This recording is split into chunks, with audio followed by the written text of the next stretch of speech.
Seu inimigo mais mortal ou seu grande amor? Caçador sem coração. Mariposa Escarlate Livro 1. Autora Kristen Ciccarelli. Tradução Jana Bianchi. Editora Arqueiro. Livro completo na playlist nesse canal. Quem teve a ideia de estudar o universo? Uma ótima leitura. Capítulo 3, Gideon. Outra noite, outra bruxa. Gideon Sharp apoiou os punhos nos azulejos da parede do chuveiro. Deixando a água escaldante descer pelas costas, observou o sangue escorrendo como tinta de sua pele e depois rodopiando o ralo abaixo. Não sabia dizer se o sangue era real ou imaginário. Os pesadelos não se limitavam mais às horas de sono, agora, com frequência perturbavam suas horas de vigília. Mas aquilo não era um pesadelo. Ele sabia muito bem a quem aquele sangue pertencia. Era tão real quanto ele próprio. Você não devia tê-los deixado sozinhos com ela. Os irmãos Tasker sentiam prazer em desobedecer a ordens. E, embora o próprio Gideon não sentisse amor algum pelas bruxas, não tolerava crueldade desnecessária. Já se decidirá a dispensar os irmãos depois que eles haviam espancado uma bruxa quase até a morte, mas seus superiores tinham dito que bater em uma bruxa até deixá-la inconsciente não era diferente de surrar um rato maculado por doenças. Assim, o abuso continuará. Aquela noite era só mais um exemplo. E o que você vai fazer a respeito? Gideon fechou os olhos e mergulhou o rosto na água quente. Esse é um problema para amanhã. Naquele momento, estava cansado demais para pensar. Cansado demais para se mover. Demorará quase um ano para rastrear a bruxa de alto escalão que tinha prendido naquela noite, e cavalgara duramente para chegar até ela. Se pudesse escolher, passaria longe de uma cela por pelo menos uma semana. Mas havia concordado em ir à ópera para encontrar com uma de suas fontes, Arro. A jovem lhe indicara o paradeiro de Serafine e também tinha novidades sobre a Mariposa Escarlate, aquela eterna pedra no sapato de Gideon. Ele estava desesperado para ouvir o que a informante tinha a dizer. O pensamento renovou sua motivação. Esfregou o sabão nas mãos e espalhou a espuma pelo corpo, lavando tudo até chegar à marca gravada do lado esquerdo do peito, uma rosa com espinhos afiados dentro de uma lua crescente. O símbolo dela. Apesar do calor da água, Gideon estremeceu. A rainha irmã podia estar morta, mas tinha deixado sua marca nele para sempre. Gideon com frequência cogitava cortar aquele pedaço de carne, se livrar de cada maldito traço daquela mulher. Mas arrancar a marca da pele não removeria as memórias da mente. Tampouco o livraria dos lampejos vividos daquele dia ou amenizaria os pesadelos. Não importava. Toda vez que sacava o punhal e encostava a lâmina afiada na pele, suas mãos tremiam demais para que pudesse realizar o serviço. Então, por enquanto, o símbolo continuava ali.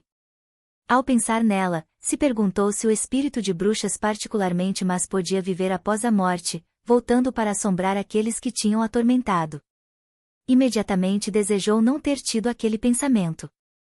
Gideon fechou a torneira, observando o cômodo cheio de vapor enquanto o ar gelado entrava e ele sentia os pelos dos braços e das pernas se arrepiarem.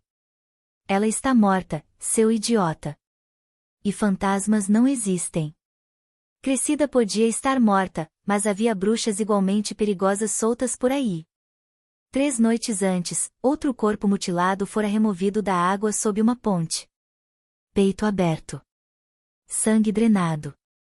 Gideon não se surpreendera ao saber que era um oficial da guarda sanguínea. Como sempre. Fora o terceiro só naquele mês. Não podia provar que a Mariposa Escarlate era responsável pelos terríveis atos, mas tinha um forte pressentimento. Os assassinatos geralmente aconteciam logo antes das investidas dela, quando libertava prisioneiras de celas e escapava de esquemas de segurança cada vez mais rígidos. Para isso, a mariposa precisava de feitiços, e feitiços exigiam sangue. Sangue fresco. Quem de nós vai ser o próximo?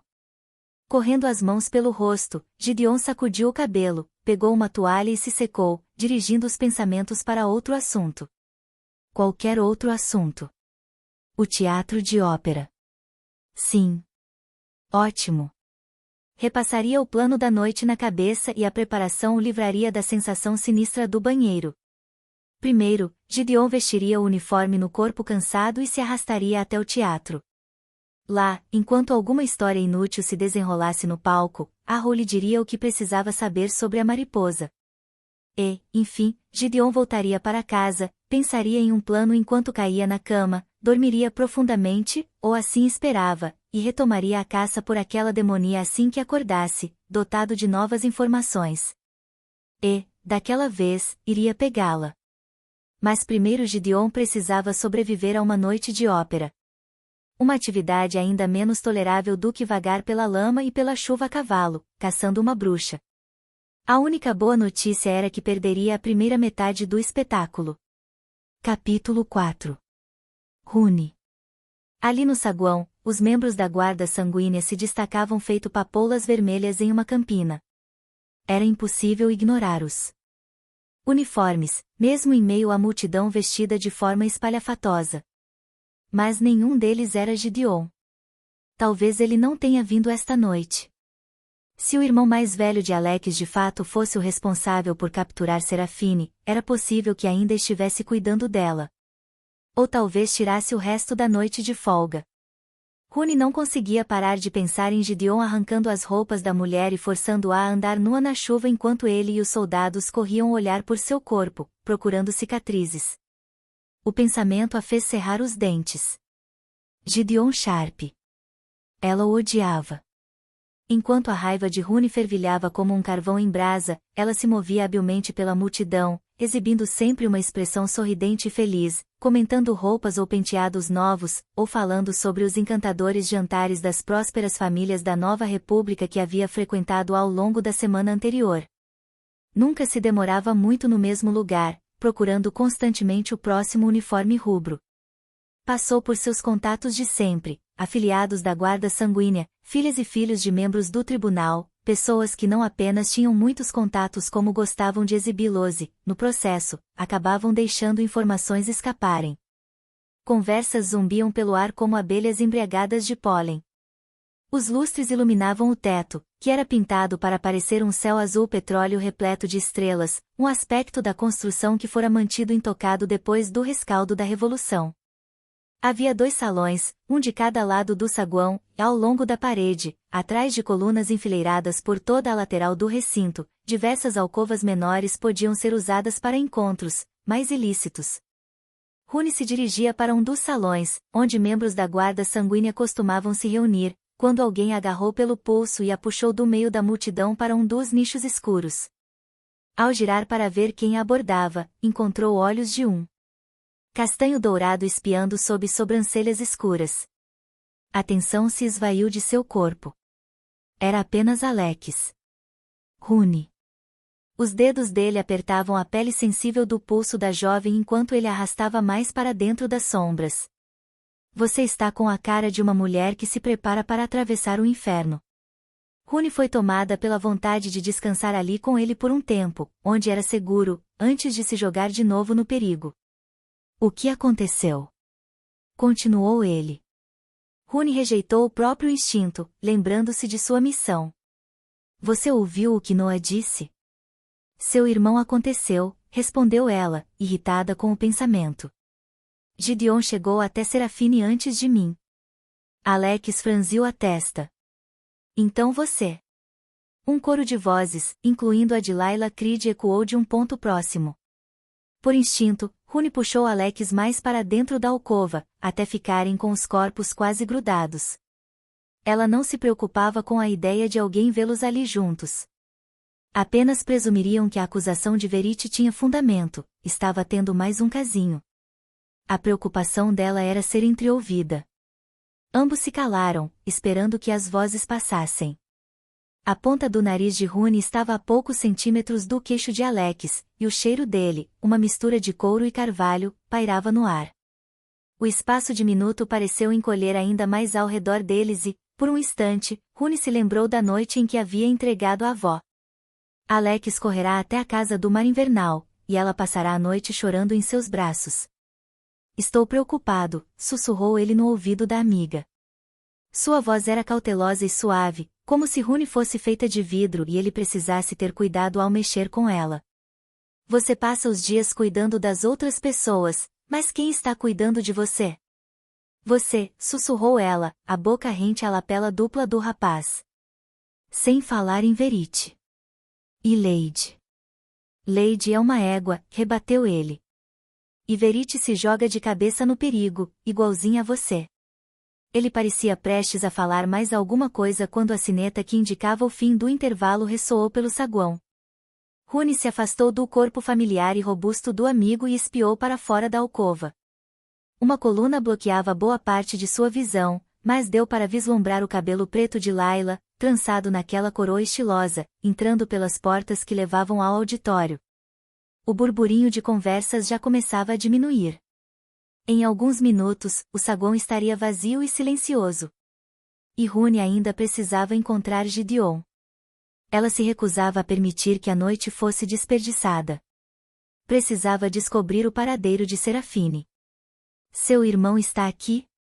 Sussurrou ela, analisando o saguão vazio como um falcão procurando um gordo ratinho campestre. Não sei. Passei a semana sem falar com ele. Por quê? Ela não respondeu. Não precisava. Alex sabia cada um dos seus pensamentos. Rune, não. Meu irmão é um perigo. Com gentileza, ele a puxou pelo ombro nu para ficar em frente a frente. Principalmente para você. Seu irmão é um perigo para todas as bruxas da Nova República, rebateu ela, desvencilhando-se. Principalmente para Serafine. Se eu não descobrir onde ele a colocou. Será que ele não entendia? Rune não sabia o paradeiro de Serafine nem o local para o qual planejavam transferi-la. Até onde sabia, ela podia já estar sendo encaminhada à prisão do palácio. Se esse fosse o caso, nunca vou conseguir tirá-la de lá. Ela vai ser morta, como a vovó. Depois que a guarda sanguínea levava alguém para dentro da prisão, Rune não tinha mais como ajudar. O lugar era impenetrável. E, se eu não salvar Serafine, vou fracassar em cumprir a última coisa que vovó me pediu. Era algo inaceitável. Rune. Que escolha eu tenho? Disse ela, voltando para perto dele. Você é que não vai ajudar. Por mais leal que Alex fosse a Mariposa Escarlate, a Rune, o irmão mais velho estava além dos limites dele. Sob circunstância alguma ele manipularia Gideon da mesma forma que fazia com outras pessoas. Rune já pedirá uma vez, e vira seus brilhantes olhos dourados ficarem sombrios. De jeito nenhum, dissera, e sua atípica resposta cortante a desestimular a pedir de novo. Rune sabia que Alex ajudara a matar a rainha e irmã mais nova, crescida Roseblood. Nunca falava daquilo, exceto para afirmar que fizera tudo por Gideon. Quando chegava àquele ponto, ele mudava de assunto. Rune não sabia o que isso significava. Será que Gideon pedirá a Alex que matasse Crescida? Será que tinha forçado o irmão? Ou Alex cometera o assassinato para salvar Gideon de alguma forma? A última hipótese parecia improvável, pois o primogênito era o mais violento, um predador natural. Alex era o oposto, caloroso, gentil e contrário à matança das bruxas, além de ser devotamente leal a Rune. O problema era que ele era igualmente leal a Gideon. Às vezes, ela suspeitava que fosse ainda mais. Por alguma razão estranha, porém, aquilo não a fazia confiar menos nele. No fundo do coração, sabia que Alex jamais a trairia. Mas tampouco trairia o irmão. Vez ou outra, isso os colocava em um embate. No passado, Rune talvez compreendesse a devoção de Alex ao irmão. Anos antes da Revolução, ela mesma tentará conquistar a aprovação de Gideon. Alex era seu melhor amigo na época e, embora Rune ainda não tivesse conhecido Gideon pessoalmente, já ouvirá histórias sobre ele. Histórias enviesadas, ela agora sabia, contadas por Alex, que idolatrava o irmão mais velho. A jovem e inocente Rune acreditara nas narrativas. E quanto mais Alex lhe contava sobre ele, mais ela sentia que conhecia Gideon. Logo desenvolvera o que alguns chamariam de uma quedinha pelo rapaz. Assim, era importante passar uma boa primeira impressão quando se conhecessem.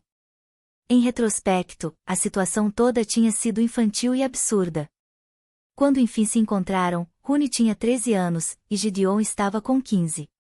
Ele se negara a cumprimentá-la com um aperto de mão e insultar as roupas da garota, um vestido que ela havia escolhido com o único objetivo de impressioná-lo.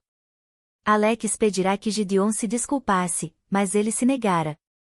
As histórias de Alex estavam erradas. Muito erradas.